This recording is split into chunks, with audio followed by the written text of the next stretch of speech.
The Lord be with you. A reading from the Holy Gospel according to John. There was a feast of the Jews, and Jesus went up to Jerusalem. Now there is in Jerusalem at the Sheep Gate a pool called in Hebrew Bethesda, with 5 porticos. In these lay a large number of ill, blind, lame, and crippled. One man was there who had been ill for 38 years. When Jesus saw him lying there and knew that he had been ill for a long time, he said to him, "Do you want to be well?" The sick man answered him, "Sir, I have no one to put me into the pool when the water is stirred up. While I am on my way, someone else gets down there before me." Jesus said to him, "Rise up, take up your mat and walk." Immediately the man became well, took up his mat and walked. Now that was a Sabbath. So the Jews said to the man who was cured, "It is the Sabbath, and it is not lawful for you to carry your mat." He answered them, "The man who made me well told me, 'Take up your mat and walk.'" They asked him, "Who is the man who told you, 'Take it up and walk'?"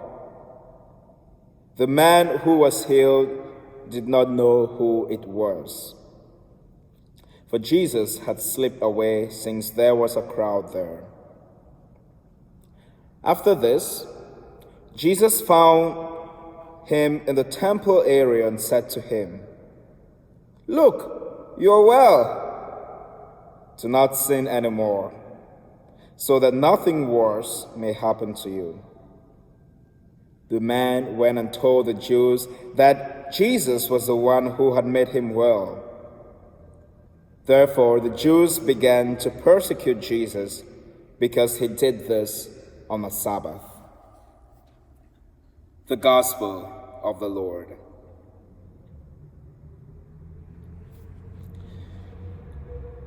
My dear friends,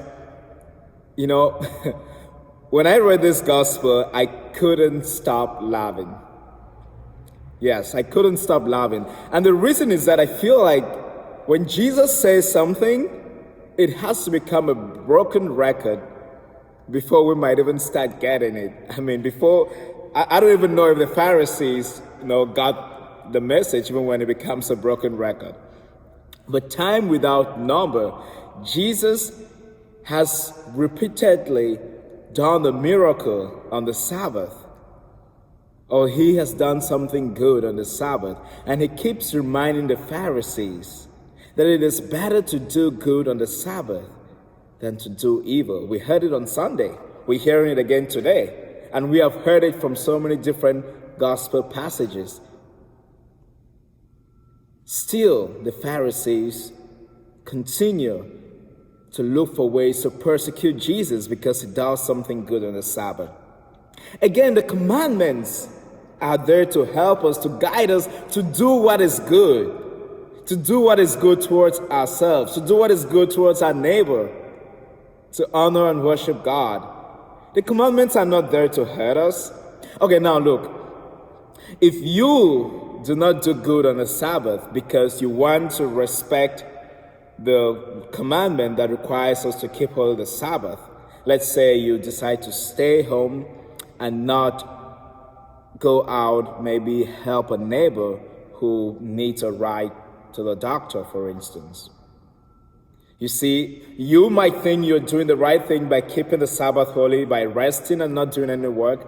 But as a matter of fact, you are committing the sin of omission, because your neighbor needs help at that moment, and the commandments are really there for us to do good. So yes, it is better to do good on the Sabbath than to do evil. Not doing a good thing on a Sabbath when you have a chance to do it is equivalent to doing evil, because that would be the sin of omission. So here is Christ again, who just healed this man who has been sick for 38 years. 38, geez. I mean, that's such a long time. That is a long time for someone to be sick. I mean, I had the flu a while ago. It was just 5 days. I was miserable in bed. Yeah. And to think of someone who has been sick for this long, and Jesus heals him on the Sabbath, and he wants to be persecuted for it, that's crazy. Seriously, it's crazy. And my dear friends, we are not so much different from these Pharisees. We have heard the gospel being read, or we have read it ourselves so many different times. We have heard different preachers break open the word on these gospels.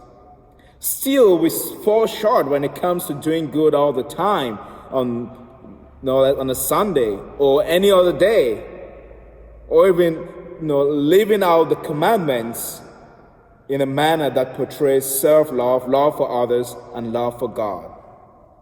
So here it is a constant reminder for us. The Pharisees did not get it. Yes, it's like Jesus' words were falling on a deaf ear, or it's like the miracles he was performing were done all in front of the blind. We too are very similar to this, because we fall short of doing the right thing all the time.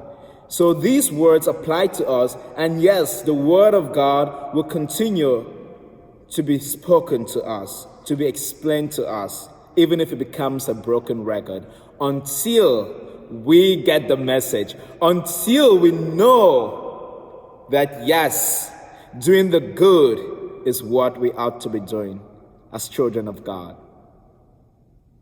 Have a great day.